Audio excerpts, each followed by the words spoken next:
He was the interim champion because, he should have been fighting for the title. So we gave him this, all right, you were supposed to fight for the title. Here it is. And, it doesn't make sense at all with all the stuff that's going on for him to still be the interim champion. You can't even foresee the possibilities with John Jones of what he might do or what's going on. And when he tells the story, he's talking about how they're out partying, going to clubs, and wait a minute, I thought you were sober. What are you doing going to clubs? And what are you doing hanging around with people that'll just hand you a pill? I don't know. I don't even know where to start with him. And, it's a sad story. I don't know, man. John Jones has blown it in every way, shape, and form. A guy with that much talent could blow it. If you look at the possibilities over the last however many years that he's been, getting into trouble, he could have defended the title X amount of times. He could be at heavyweight right now. We gave him the interim title, because he was supposed to fight for the championship.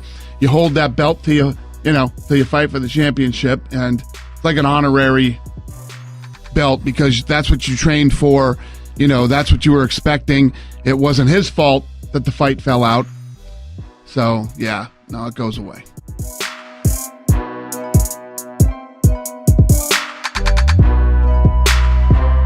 I'm the most well-rounded welterweight in our division, and I can really pick and choose what type of fight I want to have. Wonder Boy has to karate fight me. He has to keep space. He has to run. He has to counter. He has to stop the takedown. He cannot out-wrestle me. He cannot out-grapple me. He cannot out-box me. He cannot beat me in a Muay Thai fight. He cannot out-grapple me. He has to fight me in one way or he will lose, and he's going to lose anyway. I think my style is kind of spoken for itself. I can grind out fights. I can submit you. I can knock you out. I can wrestle you. I can stop. I got the highest takedown defense in the history of our division. Nobody stopped more shots than I have, and I got probably, if not, me and Robbie are probably battling for the hardest punchers in the division, and I got a very underrated ground game that I don't even have to use. And when was the last time you see me over-wrestle somebody?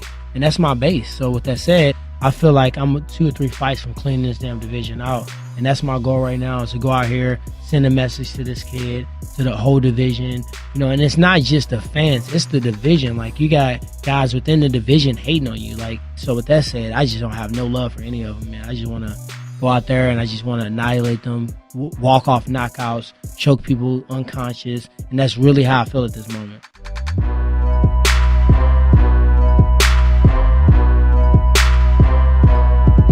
If Conor McGregor wins this fight, regardless of if you want to Monday morning quarterback it and say that you saw some holes in his game, if he goes out there and beats a world champion in Jose Aldo, and prior to that, I'll remind you, he was the interim champion by beating Chad Mendes, so he wins his second belt.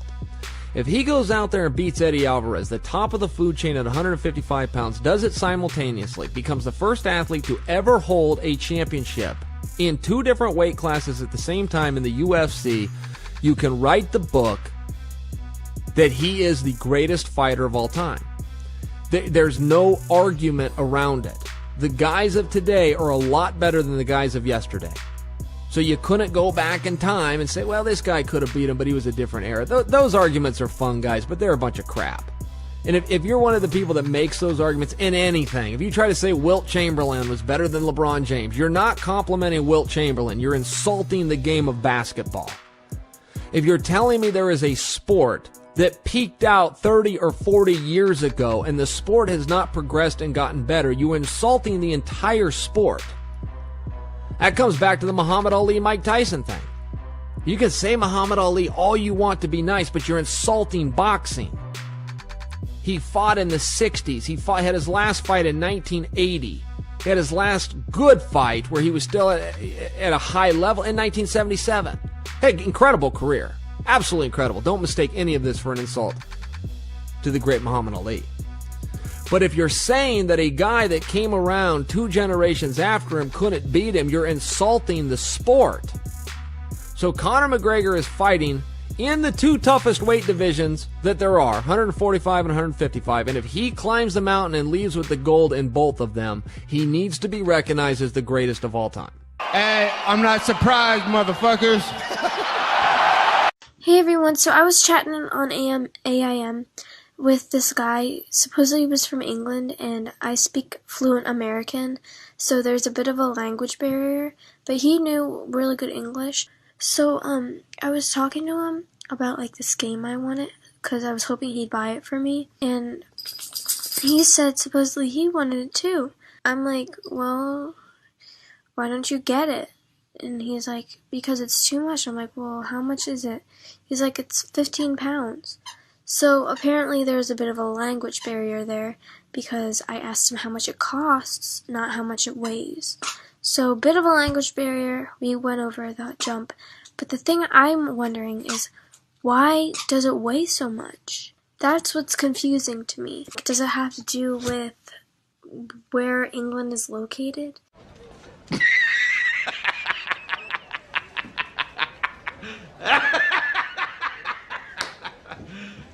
You serious?